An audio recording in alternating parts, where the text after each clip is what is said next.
اللہم صلی علی محمد وعلی آل محمد وبارک وسلم صلاۃ و سلام علیک یا سیدی یا رسول اللہ۔ جہان رضا میں آپ کا میزبان فقیر محمد قادری ایک بار پھر حاضر خدمت ہے۔ آپ دیکھ رہے ہیں ہمارے ساتھ موجود ہیں محقق اہل سنت حضرت علامہ مولانا نسیم محمد صدیقی صاحب دامت برکاتہ العالیہ۔ حضرت بہت شکریہ، آپ نے ہمیں وقت عطا فرمایا۔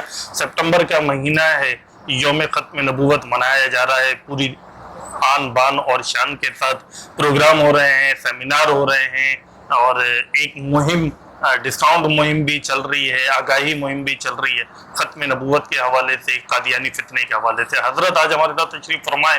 ہم بات کو یہاں سے شروع کرنا چاہتے ہیں کہ حضرت مختلف اوقات میں، مختلف ادوار میں بہت سارے لوگ ایسے آئے تاریخ میں جنہوں نے نبوت کا اعلان کیا، اپنے آپ کو نبی کہا۔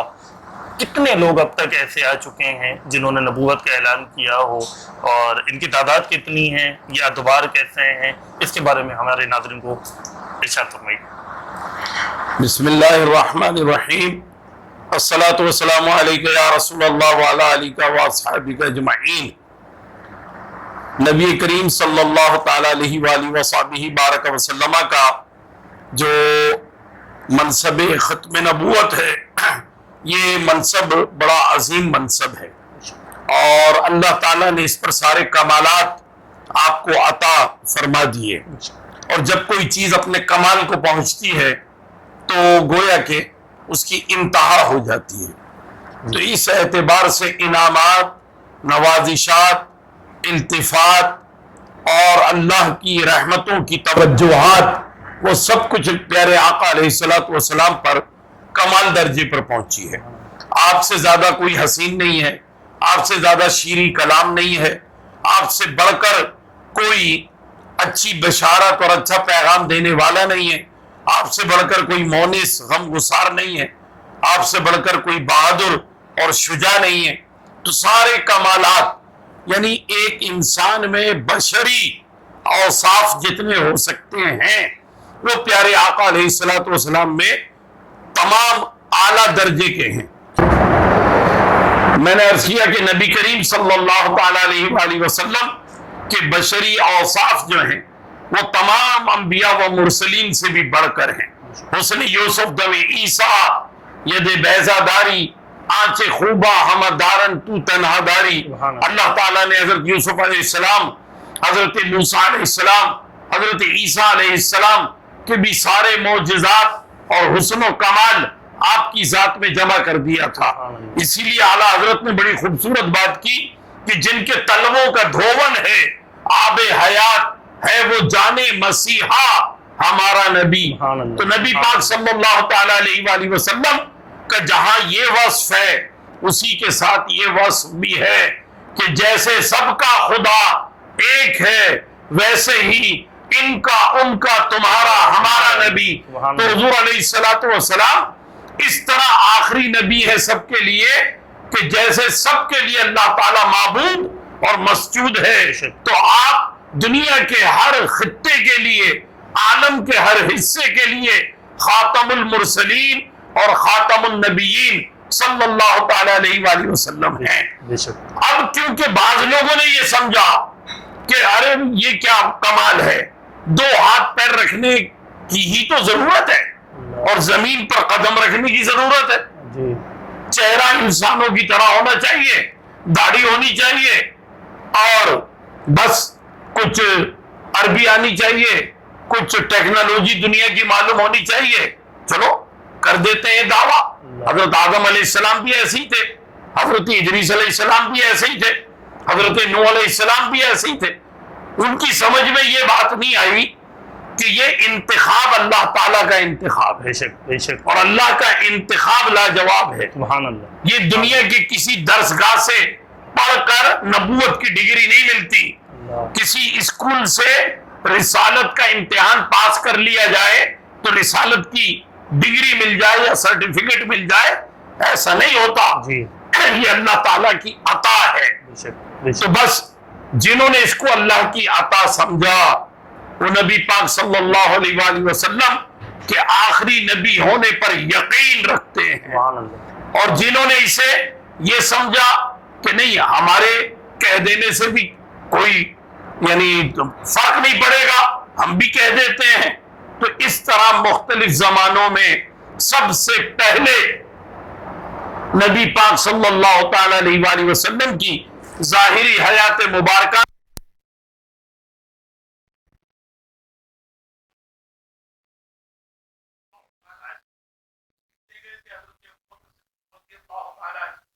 بھیجا، اور وہاں 1200 مسلمان شہید ہوئے، اور اس کے بعد جو ہے مسلمہ کذاب کے ٹکڑے ٹکڑے حضرت ویشی رضی اللہ تعالیٰ عنہ نے کر دیے، اور اس کے 28,000 مرتدین جہنم رسید ہوئے۔ اسی مسلمہ کذاب سے ایک اس عورت نے نکاح کر لیا تھا جس کا نام تھا سجاح، سین جیم الف تھا، سجاح، اور اس نے بھی نبوت کا دعویٰ کر دیا تھا۔ حالانکہ تاریخ یہ بتاتی ہے اب تک کے ادوار انبیاء و مرسلین علیہ السلام اجمعین کم و بیش 1,24,000 کبھی بھی کوئی عورت نبی نہیں ہوئی، لیکن اس نے دعویٰ کر دیا۔ تو بس حضرت خالد بن ولید رضی اللہ تعالیٰ عنہ نے جب اس کی بے خونی کی مسلمہ کذاب کی تو سجا نے اس سے علیحدگی اختیار کی، اور اس سے علیحدگی اختیار کر کے اس نے توبہ کی اور اپنے ارتداد سے توبہ کر کے مسلمان ہو گئے۔ اور پھر اس کے بعد اسی زمانے میں ہم دیکھتے ہیں کہ اسود انسی نامی شخص نے بھی جو ہے نبوت کا دعویٰ کیا، تو حضور علیہ الصلوۃ والسلام نے حضرت فیروز دہلوی رضی اللہ تعالیٰ عنہ کو بھیج کر اس کو گردن توڑ کر کے حضرت فیروز نے جہنم رسید کر دیا۔ پھر طلیہ اسدی نے دعویٰ کیا تو طلیہ اسدی فرار ہو گیا اور ادھر ادھر چھپتا پھرا۔ حضرت فاروق اعظم رضی اللہ تعالیٰ عنہ کے دور میں اس نے آ کر کے حضرت عمر فاروق کے دست مبارک پر توبہ کی، اور پھر اس نے جب توبہ کر لی تو اس نے دوبارہ اپنے یعنی ایمان کی تجدید کی اور پھر دوبارہ مسلمان ہوئے۔ یہ ایک طویل ترین تاریخ کا آغاز ہے کہ کس طریقے سے لوگوں نے جو ہے نبوت کے دعوے شروع کیے۔ پھر اس کے بعد ہم دیکھتے ہیں کہ امام علی مقام امام حسین رضی اللہ تعالی عنہ کی شہادت کے بعد ایک شخص نے دعویٰ کیا کہ میں قاتلان حسین کو عبرتناک انجام تک پہنچاؤں گا۔ تو وہ مختار صفی نامی شخص میدان عمل میں آیا۔ پہلے تو اس کا طریقہ کار اچھا تھا، لوگوں نے اس کا ساتھ دیا۔ جب اس نے دیکھا کہ ہزاروں لاکھوں لوگ میرے قریب جمع ہو گئے، مجھے پسند کرتے ہیں، چاہتے ہیں، مجھے ہیرو بنا لیا ہے، تو پھر اس مختار صفی نے بھی نبوت کا دعویٰ کر دیا۔ حضرت مصعب بن زبیر رضی اللہ تعالیٰ عنہ کہ حضور علیہ الصلوۃ والسلام کے پھوپھی صاحب بھائی حضرت زبیر بن العوام کے بیٹے تھے، تو حضرت مصعب بن زبیر رضی اللہ تعالیٰ عنہ نے 63 ہجری میں اس کا قلعہ کیا اور اس کی گردن کاٹ دی اور اس کو جہنم رسید کر دیا۔ اور پھر اسی طریقے سے آگے کے زمانے میں پھر ہم دیکھتے ہیں کہ جب حضرت امام اعظم ابو حنیفہ رضی اللہ تعالیٰ عنہ کا دور آیا ہے، تو اس زمانے میں ایک شخص جو ہے اس نے نبوت کا دعویٰ کیا، اور یہ 5واں کذاب ہے۔ چوتھا کذاب مختار صفی ہے، اب تک 24 کذاب آ چکے ہیں، اور حضور علیہ الصلوۃ والسلام نے فرمایا تھا کہ 30 کذاب آئیں گے میرے بعد۔ تو حارث دمشقی نے 69 ہجری میں نبوت کا دعویٰ کیا، عبد الملک بن مروان کے حکم سے اسے قتل کر دیا گیا۔ پھر اس کے بعد ہم دیکھتے ہیں کہ چھٹا کذاب جو ہے وہ حضرت امام اعظم ابو حنیفہ رضی اللہ تعالی عنہ کے زمانے میں ظاہر ہوا، اور اس نے اپنے دجل اور فریب کا اعلان کیا۔ بیان بن سمعان تمیمی، اس نے 96 ہجری میں نبوت کا دعویٰ کیا۔ امیر عراق خالد بن عبداللہ قصری نے اس کو زندہ جلوا دیا۔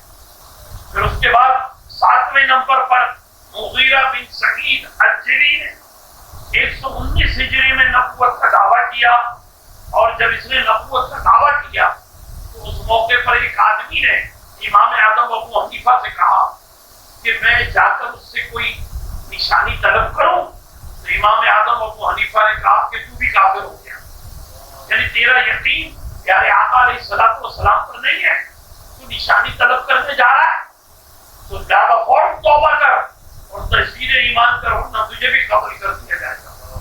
تو اس سے یہ معلوم ہوا کہ کوئی اگر نبوت کا دعویٰ کرے تو اس کے پاس جا کر اس سے نشانی وغیرہ طلب نہیں کی جائے گی۔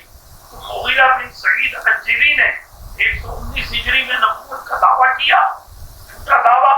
اس بدبخت کو بھی امیر عراق خالد بن عبداللہ قسری نے زندہ جلا دیا۔ پھر ہم دیکھتے ہیں کہ 8واں قذاب جو ہے یہ بھی حضرت امام اعظم ابو حنیفہ رضی اللہ تعالیٰ عنہ کے زمانے میں اور امام اعظم کے حکم پر قتل ہوا۔ اسحاق اخرس مراکشی 135 ہجری میں اس نے اعلان کیا، اور پھر امام اعظم ابو حنیفہ نے فتویٰ دیا، اور ابو جعفر منصور عباسی دور حکومت کا حکمران، اس کے کہنے پر یہ قتل ہوا اور اس کے خلاف باقاعدہ لشکر کشی ہوئی تھی۔ نواں قذاب جو ہے یہ بہا فرید نیشاپوری، اس نے بھی امام اعظم کے زمانے میں نبوت کا دعویٰ کیا 140 ہجری میں، اور پھر اس کے بعد عبداللہ بن شعبہ نے اسے گرفتار کیا، اور جو بنو عباس کے حکمرانوں کی طرف سے گورنر تھے یہ تمام عراق کے علاقے میں، ابو مسلم خراسانی، تو ان کے دربار میں اس کو پیش کیا گیا بہا فرید نیشاپوری کو، اور دربار ہی میں یہ قتل ہوا۔ یہ نواں قذاب تھا۔ پھر 10واں قذاب جو ہے استاد سیس خراسانی ہے، 154 ہجری میں جب امام اعظم ابو حنیفہ رضی اللہ تعالیٰ عنہ کا وصال باکمال ہو گیا تو اس نے دعویٰ کیا، اور عباسی خلیفہ ابو جعفر منصور کی حکومت میں خادم بن خزیمہ کے ہاتھوں جہنم نصیب ہوا۔ 11واں قذاب علی بن محمد خارجی، اس نے 207 ہجری میں نبوت کا دعویٰ کیا، اور عباسی فرمانروا خلیفہ معتمد باللہ کی فوج نے اس کو شکست دی اور اس کا سر کاٹ کر نیزے پہ چڑھا۔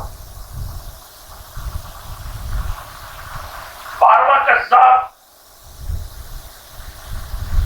یہ بھی عباسی دور حکومت میں آیا، بابک بن عبداللہ 222 ہجری میں نبوت کا دعویٰ کیا، خلیفہ معتصم باللہ کے حکم سے اس کا ایک ایک عضو کاٹ کر کے کتے کے آگے ڈلوا دیا گیا، تو کتے نے بھی منہ نہیں مارا، تو پتہ یہ چلا کہ گستاخ رسول کا گوشت کتے پر بھی حرام ہے، ورنہ کتا کھا جاتا، کتے نے نہیں کھایا۔ اور 13واں قذاب علی بن فضل یمنی، اس نے 330 ہجری میں نبوت کا دعویٰ کیا، اور اہلیان بغداد نے اسے زہر دے کر کے ہلاک کر دیا۔ 14واں قذاب عبدالعزیز بن باسندی نے 322 ہجری میں اپنی دروغ گوئی کا اعلان کیا، اسلامی لشکر نے اس کا محاصرہ کیا اور پھر اسے ہلاک کر دیا۔ 15واں قذاب حامیم مجلسی، اس نے 329 ہجری میں نبوت کا دعویٰ کیا، اور قبیلہ محمود سے جنگ ہوئی، احواز کے مقام پر اسے نشان عبرت بنا دیا گیا اور اسے قتل کر دیا گیا۔ یہ 15 قذاب کی تفصیلات جو ہے سامنے آ گئی ہیں۔ اور 16واں قذاب ابو منصور عیسیٰ برغواتی 369 ہجری میں اس نے دعویٰ کیا جھوٹا نبوت کا، اور بلقین بن زہری کے ہاتھوں ایک جنگ میں یہ قتل ہو گیا۔ نمبر 17 پر اصغر تغلبی نے 439 ہجری میں نبوت کا دعویٰ کیا، حاکم نصر الدولہ بن مروان نے قید خانے میں ڈال دیا اور اسے بھوکا پیاسا رکھا، اور یہ بھوکا پیاسا ہی قید خانے میں مر گئے۔ مختلف زمانوں میں جتنے بھی قذاب آئے لوگوں کے لیے ہمیشہ عبرت کا نشان بنتے رہے. 18واں جو قذاب ہے 18 نمبر پر احمد بن قسی، یہ بھی دجالی قذاب. اس نے 560 ہجری میں دعویٰ کیا اور حاکم عبد المومن کی قیادت وہ قید میں رہا اور بھوکا پیاسا مر گیا. 19واں قذاب عبد الحق مرسی، جس نے 668 ہجری میں اپنے دجل و فریب اور اپنی عیاری سے نبوت کا دعویٰ کیا. اور ایک روز اس نے لوگوں کے کہنے پر، کہ جب لوگوں نے کہا کہ بھئی جو نبی پاک صلی اللہ علیہ وسلم وہ تو فصل لگواتے تھے پنڈلی کے اوپر، جسے آج کل ہم ہجامہ بھی کہتے ہیں، تو تم نے ہمیں اس بارے میں تو بتایا ہی نہیں. تو اس نے کہا میں تمہیں بتاتا ہوں. تو اسی نے جب فصل لگوائے تو اس کے بعد خون جاری ہو گیا، اور خون ایسا جاری ہوا کہ رکا ہی نہیں. اور اللہ تعالیٰ نے اسے خود نشان عبرت بنا دیا، اور خون مسلسل بہتے رہنے کی وجہ سے یہ مر گیا. یہ 19 قذاب ہو گئے. 20واں قذاب جو ہے عبد العزیز طرابلسی، 717 ہجری میں اس نے اپنی دجالیت کا ناپاک منصوبہ پیش کیا. حاکم طرابلس کے حکم پر فوج نے گرفتار کیا اور اسے واصل جہنم. 21واں قذاب بایزید روشن، اس نے 990 ہجری میں نبوت کا دعویٰ کیا اور پھر اسے نشان عبرت بنا دیا گیا. 22واں قذاب بہاء اللہ، جس نے ایران کے کردستان بلوچ بیلٹ کے اوپر نبوت کا دعویٰ کیا، اور پھر اس کے بعد یہ مسلمانوں کے قابو میں نہیں آ سکا اور یہ قتل نہیں ہوا. 23واں قذاب بہاء اللہ،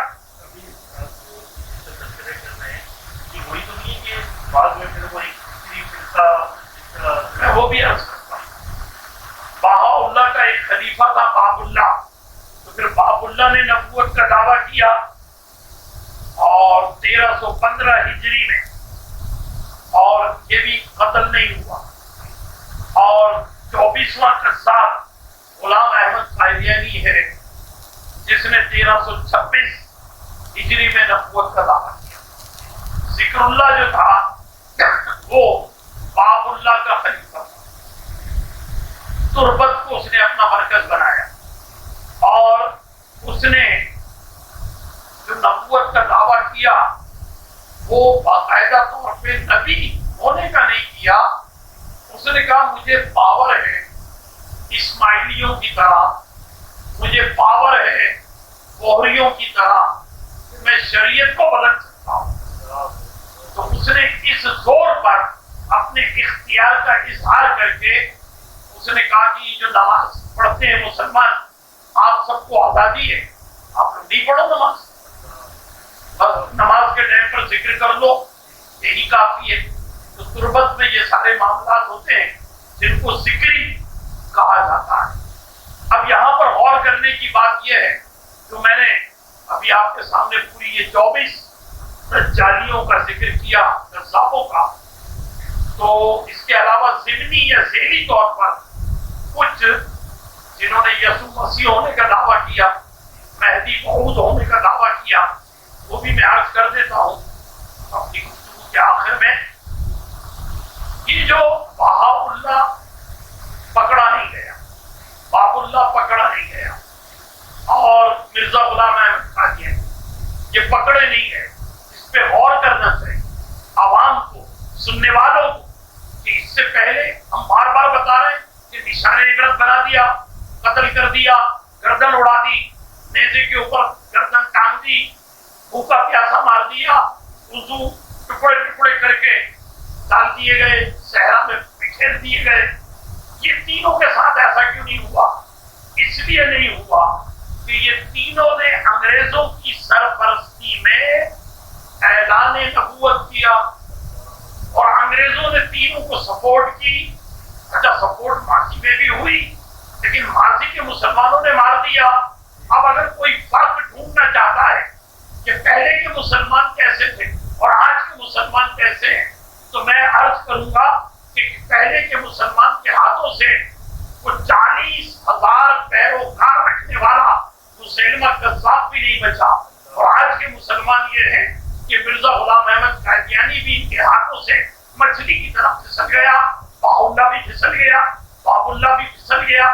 کہ آج کا مسلمان قابو نہیں رکھ سکا کہ میرے آقا کے مقابلے پر جو نبوت کا دعویٰ کر رہا ہے تو اسے پکڑے اور پکڑ کر کے اسے مار ڈالے. نہیں مار سکے، نہیں مار سکے. اور جب چلے نہیں مار سکے تو کم از کم ان کی قبر پہ جا کر وہاں اپنے جذبات کا اظہار کریں. تو معلوم ہے وہاں قبر کے اوپر بھی پہرے بیٹھے ہوئے ہیں انگریزوں کے، اور جو پہرے بیٹھے تو چند سپاہی ہیں نا، ان چند سپاہیوں کو مار دو، قبر سے نکال کر کے نشان عبرت بنا دو. لیکن آج کا مسلمان یہ بھی کرنے کو تیار نہیں، اور دعویٰ کرتا ہے محبت رسول کا، نعتیں پڑھتا ہے جھوم جھوم کر. تو ذرا سوچئے اس عمل کی دو رخی پر غور تو کرنا پڑے گا. مہدی موعود ہونے کی جن جن لوگوں نے دعوے کیے ان میں عرض کروں کہ صدیق دیندار ایک شخص تھا کہ جو حیدرآباد دکن میں ہوا. مہدی جون پوری، یہ جون پور ہندوستان میں ہوا. مہدی جون پوری نے مہدی ہونے کا دعویٰ کر دیا. صدیق دیندار نے بھی مہدی ہونے کا دعویٰ کر دیا. صدیق دیندار بڑا چالاک، عیار اور مکار تھا. اس نے عالم دین تھا، خود تقاریر اور درس قرآن کرتا تھا. اس نے بڑی خاموشی کے ساتھ یہ ہاتھ کے برابر، یہ جیسے ہاتھ کا پنجہ ہے، ایک چمڑے کو کاٹا اور کاٹ کر کے اپنی پیٹھ پر چپکا دیا. 20 سال تک وہ چپکا رہا. اب 20 سال کے بعد کیا ہو سکتا ہے ہم سمجھ سکتے ہیں. وہ جسم کا حصہ بن گیا. اور ایک دن اس نے تقریر کرتے ہوئے قرآن کی آیت پڑھتے ہوئے اہل بیت کی شان میں جھومتا رہا. جھومتے جھومتے بے ہوش ہو گیا، اور پھر اس کے بعد جب اٹھا تو وہ ہوش میں لائے تو کہنے لگے کہ ابھی حضرت علی تشریف لائے، اور حضرت علی نے میری پشت کے اوپر ہاتھ رکھا، اور حضرت علی نے کہا کہ میرے بیٹے مہدی ہونے کا اعلان کرو. اور دیکھو میری پشت پہ نشان ہے. اس نے اس کا کرتا اتار دیا تو پشت کے اوپر وہ پنجہ بنا ہوا تھا، 20 سال پہلے بنایا تھا. لوگوں کو دھوکہ دیا اس صدیق دیندار نے، اور اس طرح جو ہے اس نے یہ ڈرامہ رچایا اور اپنے مہدی ہونے کا اعلان کیا. اس کے کچھ ماننے والے حیدرآباد دکن میں تھے، لیکن اللہ کا یہ بڑا کرم ہوا کہ وقار الملت والدین حضور مفتی وقار الدین صاحب رحمۃ اللہ تعالی علیہ ان کے بر وقت اس کی گرفت فرمائی، اور پھر آپ کے فتوے کی روشنی میں یہ بات واضح ہوئی. یہاں کراچی میں بھی، لانڈی میں، کورنگی میں ایک صدیق دیندار انجمن بھی بن گئی، اور یہ سارے معاملات ہوئے تو وہ صدیق دیندار کا بھلا پاما کیا گیا. اور اللہ کا شکر ہے کہ اب اس طرح کے لوگ کہیں نہ کہیں چھپے ہوئے ہوں گے.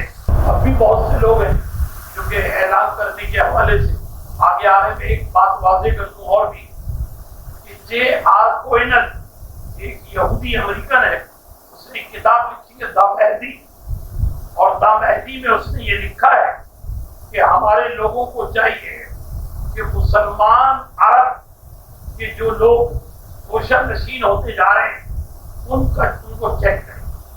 ان کے گھر پر، گھر سے باہر، مسجد میں، راستے میں، ہر جگہ کیمرے لگا دیں اور ان کے معاملات کو چیک کریں کہ کیسے.